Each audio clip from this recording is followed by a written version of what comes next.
Good evening बच्चों। मैं उम्मीद कर सकती हूँ कि आप सभी सेफ होंगे, घर में सुरक्षित होंगे और अपने पेरेंट्स का भी सुरक्षा का खासा ध्यान रखते होंगे। इसी के साथ मैं अपना अध्याय शुरू करती हूँ। तो आज मैं रेडियंस का chapter 15 the girl with crutches पढ़ाऊँगी। इससे पहले बच्चे, आप लोग अब एक युवा होने के क्रम में हैं। इस उम्र के बच्चे के बीच भटकाव बहुत होता है, तो हमें उस भटकाव को तोड़ते हुए अपने अध्ययन अध्यापन को हमेशा जीवित रखना है, ताकि हम एक मार्ग पर, एक लक्ष्य पर जा सकें। तो इसको मैं कुछ लाइनों के द्वारा बोलूँगी।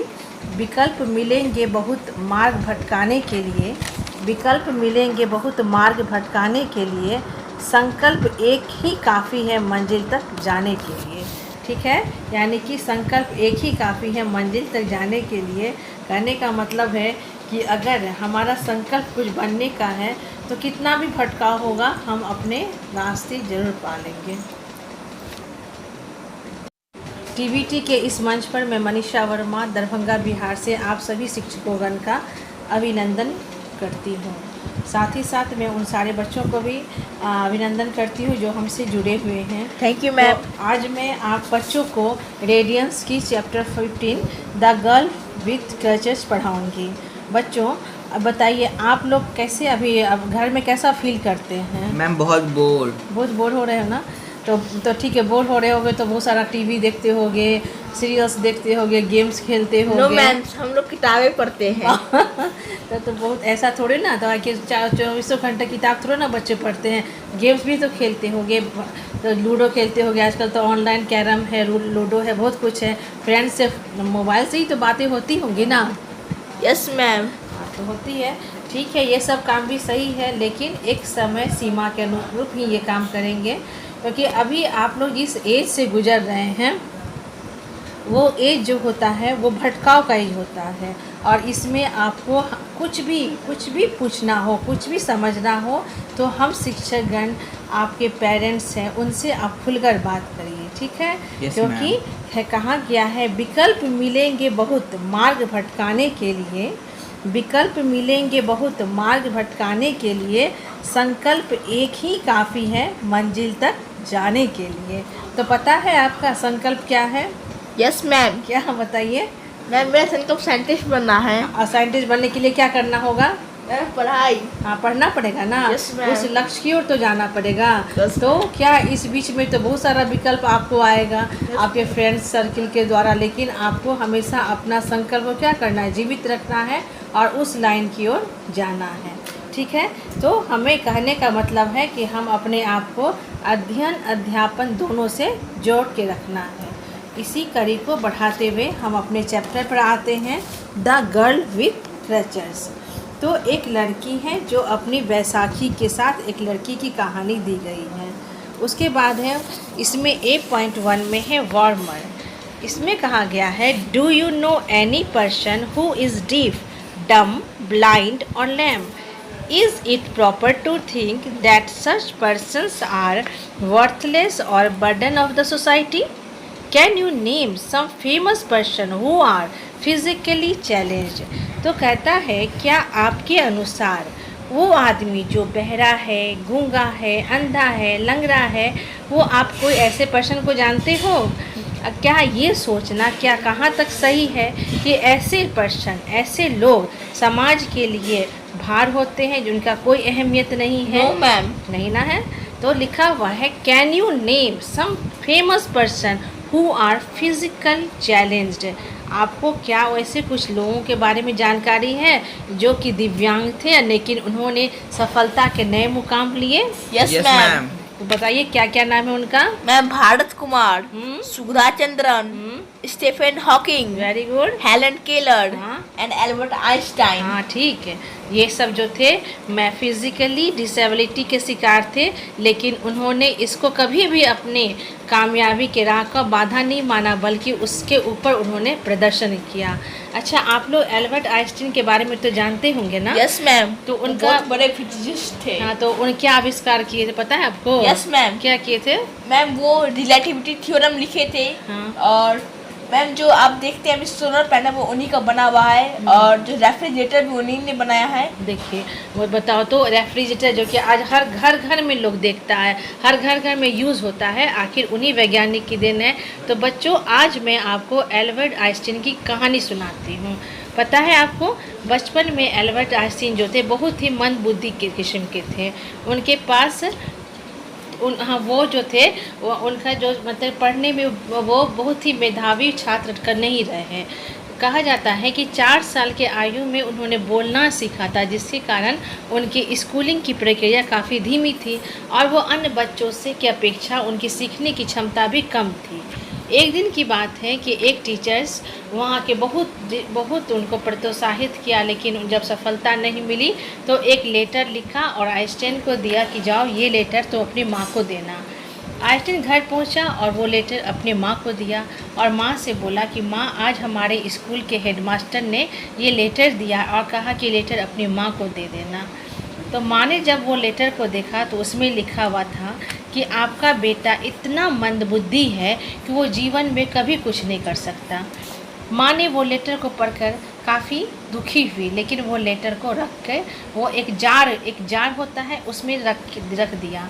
और जब आइंस्टीन ने पूछा कि माँ उस लेटर में क्या लिखा हुआ था, तो उनकी माँ ने, पता है बच्चों उनकी माँ ने क्या बताया। उनकी माँ ने बोला इस लेटर में लिखा है कि आपका बेटा पढ़ने में इतना तेज़ है कि हमारे स्कूल में अब इसकी ज़रूरत नहीं है, क्योंकि हमारे यहाँ के कोई भी टीचर इसको पढ़ा नहीं सकता है, इसीलिए इस बच्चे को आप ही पढ़ाइए। तो कहने का मतलब हुआ कि एक माँ, पेरेंट्स का कितना बड़ा रोल होता है। अगर हर पेरेंट्स बच्चे की मतलब वीकनेस को समझकर उसको प्रोत्साहित करे तो कोई भी बच्चा आज नाकामयाब नहीं हो सकता है। तो माँ क्या करी, उस बच्चे को घर में रख के और उसको घर में ही स्कूलिंग की शिक्षा देने लगी।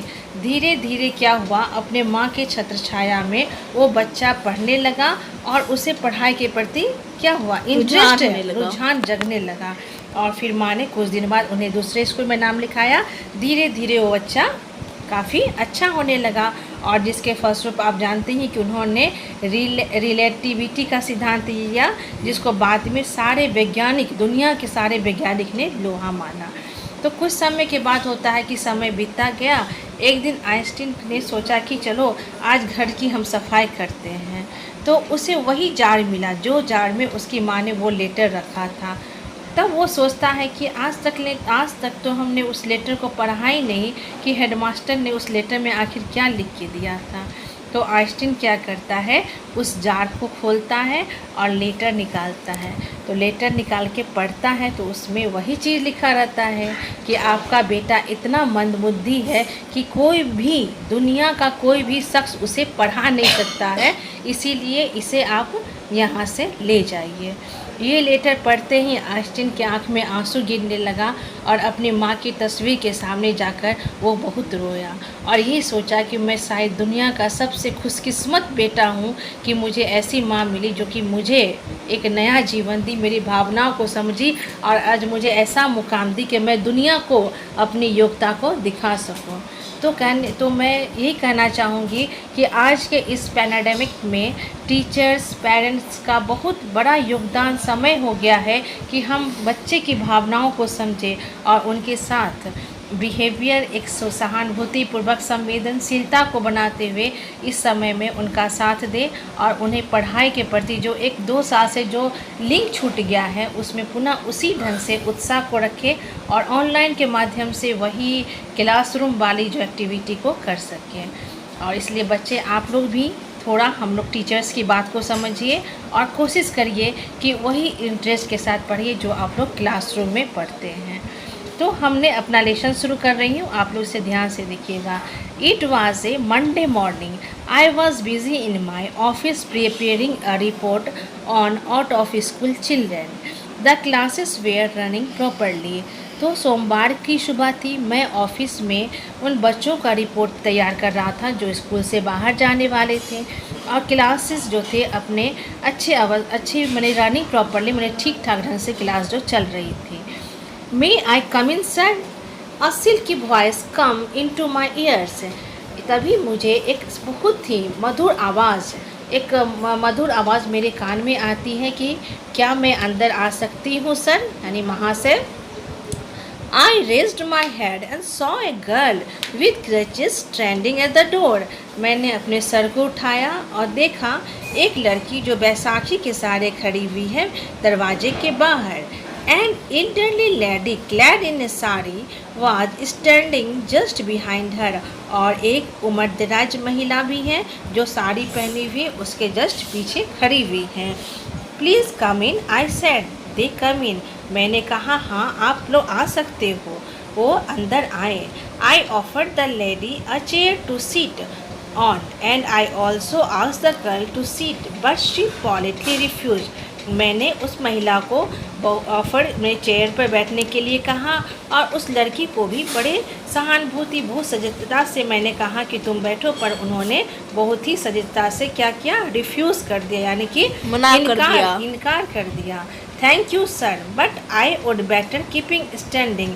तो लड़की मुझे धन्यवाद देती है और कहती है कि सर मैं खड़े रहने में ही अच्छा महसूस करती हूँ।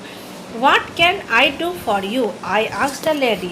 तब मैं उस महिला से पूछता हूँ कि मैं आपके लिए क्या कर सकता हूँ। मास्टर साहब, she is my daughter. She want to get admission in your school, she said. तो वो महिला बोलती है कि मास्टर साहब ये मेरी बेटी है और वो आपके स्कूल में एडमिशन लेना चाहती है। Now I look at the girl again. पुनः मैं उस लड़की को देखता हूँ। She was about 10 years old and had an innocent lovely face. वो लड़की करीबन 10 साल की थी और साथ ही उसका बहुत ही मासूम सा चेहरा भी था। She was standing with the help of crutches under her armpit. और वो लड़की जो थी बैसाखी को अपने कांख के अंदर दबाए हुए खड़ी थी। Her right leg was thin and short. उसका दायां पैर क्या था, thin and short, मतलब पतला और छोटा था। What is your name बेटा? I asked her. मैंने उस लड़की से पूछा आपका क्या नाम है बेटा? सर my name is सबरा तरन्नुम। तो उस लड़की ने मुझे जवाब दिया कि सर मेरा नाम सबरा तरन्नुम है। May I get admission in the school sir? She asked me. और वो मुझसे पूछती है सर क्या मैं आपके स्कूल में एडमिशन ले सकती हूँ? Before I could reply, her mother interrupted. मतलब कहने का वह इंटरप्ट मतलब रुकावट। मैं पहले कुछ बोलता इससे पहले उसकी माँ ने क्या रुकावट डाल दिया और कहने लगी Tarannum is a very unfortunate girl. Tarannum बहुत क्या है, दुर्भाग्यशाली लड़की है। She suffered from polio when she was only 3 years old। वो कहती हैं कि पोलियो से तरन्नुम ग्रसित थी जब वो केवल 3 साल की थी। We went many doctors but in vain. मैंने बहुत सारे डॉक्टर्स के यहाँ गया लेकिन सब भेन यानी कि यूजलेस रहा, व्यर्थ रहा। She is unable to use her right leg. और वो अपने दाहिने पैर के यूज़ करने के लिए असमर्थ है। She is handicapped a burden on the family. वो हैंडीकैप्ड है और अपने परिवार पर बोझ है। Now she insist on going to school. लेकिन अब वो स्कूल जाने की ज़िद कर रही है। Is it possible sir? क्या ये संभव है? How can she keep pace with other in class. वो दूसरे बच्चों के साथ कैसे रहेगी? After all she is not like other girl. जबकि वो दूसरे लड़कियों के जैसी नहीं है। प्लीज़ डू नॉट से सो। मैंने उन्हें रोकते हुए कहा देखिए कृपया करके आप ऐसी बातें नहीं कहिए। She is neither unfortunate not handicapped. वो ना तो दुर्भाग्यशाली है और ना ही वो विकलांग है। She is a child with special need. वो ऐसी बच्ची है जिन्हें विशेष ज़रूरत है। There are thousand of people like her.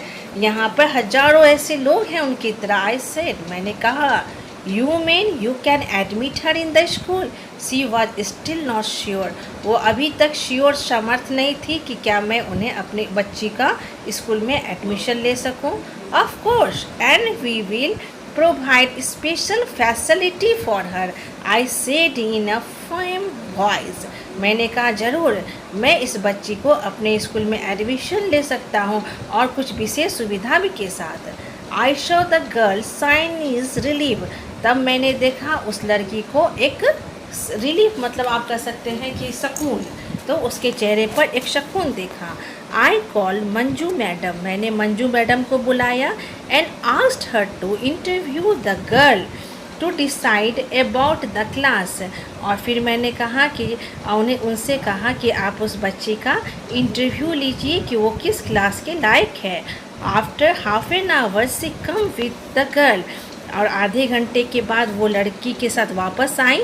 Sir, Tarannum is an outstanding girl, she can easily be admitted in class 6, Manju madam said. तो उस मंजू मैडम ने सर को कहा कि सर, तरन्नुम बहुत अच्छी लड़की है, असाधारण प्रतिभा की धनी लड़की है, आप उसका एडमिशन 6 क्लास में कर सकते हैं। Tarannum proved herself an ideal student. She became very popular in school in short time. She was a good singer and painter as well. तरन्नुम ने अपने आप को बहुत अच्छी स्टूडेंट के रूप में प्रूव किया और बहुत कुछ ही समय में वो बहुत पॉपुलर प्रसिद्ध हो गई। इसके साथ पढ़ने के साथ साथ तरन्नुम बहुत अच्छी सिंगर मतलब गायिका और पेंटर भी थी। However, she seemed to pity herself when she saw other students playing kabaddi और कित-कित during lunch hour. लेकिन कभी कदाल जब वो दूसरे बच्चों को कबड्डी खेलते या कित-कित खेलते देखती थी तो वो बहुत अपने आप को असहाय दयालुपन महसूस करती थी। On such occasion, I used to narrate to her the success story of Helen Keller, Louis Braille, Milton, Homer, Stephen Hawking, Surdas, Ravidas Jain and Sudha Chandra. जब वो अपने आप को असहाय महसूस करती थी तो मैं उसे ऐसे लोगों की कहानी सुनाता था जो फिज़िकल डिसेबिलिटी के शिकार थे, लेकिन उन्होंने अपने योग्यता से दुनिया को हतप्रभ किया। It gave her inspirations and ray to hope peeped through her eyes, और इन सारी बातों से उसको एक मतलब कह सकते हैं कि कुछ आगे बढ़ने की एक खौफ जगती थी और वो अपने आप को फिर सारे शक्ति बटोर कर वो कुछ अपने करने के एक जिज्ञासा उसकी आंखों में झलक जाती थी। टाइम रोल्ड ऑन, समय बीतता गया। आई रिटायर्ड फ्रॉम माई जॉब, और मैं अपने नौकरी से रिटायर हुआ, सेवानिवृत्त हुआ। वन डे ए 3-wheeler ड्रेस्ड मी, एक दिन 3-wheeler 3 पहिया वाहन ने मुझे थोड़ा क्या किया ड्रेस्ड में मतलब दुर्घटना हो गई 3 पहिया वाहन से। I fell down and become unconsciousness, और मैं नीचे गिर गया और मैं अनकॉन्शियसनेस हो गया। When I opened my eye, I found myself in hospital. जब मैंने आंखें खोली तो मैं अपने आप को हॉस्पिटल में पाया। My leg was bandaged, मेरे पैर में बैंडेज लगी हुई थी। A doctor came to me, her face looked familiar. एक डॉक्टर मेरे पास आती है, उसका चेहरा मुझे कुछ जाना पहचाना सा लगता है। Where am I, madam? मैं उनसे पूछता हूँ कि मैडम मैं कहाँ हूँ। What has happened to me? मेरे साथ क्या हुआ? I asked anxiously, मैं बहुत चिंतित होकर ये सारे चीज़ पूछ रहा था। You are in the hospital, आप अस्पताल में हैं। You had met with an accident, but now you are out of danger. आपका एक्सीडेंट हो गया था लेकिन अब आप जो है खतरे से बाहर हैं। Raj sir, please don't call me madam, और वो डॉक्टर जो थी उन्हें बोलती है कि राज सर आप प्लीज़ मुझे मैडम मत कहिए। देखिए यहाँ पर वो है डॉक्टर है और सर जो है सो अस्पताल में है, ठीक है। अब देखिए, what, how did you know my name? I inquired, मैं कहती हूँ क्या आप मेरा नाम कैसे जानता? मैंने पूछा। Oh sir, you did not recognise me, वो बोलती सर क्या आप मुझे पहचाना नहीं? I am Shabra Tarannum, your ex student, she said. Sir क्या आपने मुझे पहचाना नहीं? मैं शब्रा तरन्नुम हूँ, आपके स्कूल से पढ़ी हुई हूँ, मैं आपकी पूर्व छात्रा रह चुकी हूँ। सी सेड, उसने कहा। You mean the girl with crutches? Oh, आपके अनुसार जो लड़की वैशाखी वाली लड़की? Yes sir, your impressions worked, आपका जो बात था वो मुझे बहुत उत्साहित किया। Now I am a doctor, अब मैं एक डॉक्टर बन गई हूँ। I join this hospital only last week, और मैं पिछले ही हफ्ते इस हॉस्पिटल को ज्वाइन की हूँ। And sir I am using Jaipur limbs, और मैं जयपुर लिम्स मैंने बैसाखी जो होती जो इनका पैर डैमेज होता है वो लोग लगाते हैं। And now I am not the girl with crutches now, और मैं अब वो लड़की बैसाखी वाली नहीं रह सकी। Her smile was so soothing, और उसकी जो मुस्कान थी उसी तरह बहुत ही क्या थी, शूटिंग थी, मतलब बहुत ही प्यारी थी, मासूमियत थी। तो इस कहानी में हम लोग ने ये सुना, इसमें आपने देखा कि फिज़िकल डिसेबिलिटी कोई बड़ी चीज़ नहीं होती। अगर इच्छा हो कुछ करने की तो व्यक्ति उस चीज़ को बहुत जल्द ही प्राप्त कर सकता है। Thank you for watching this video.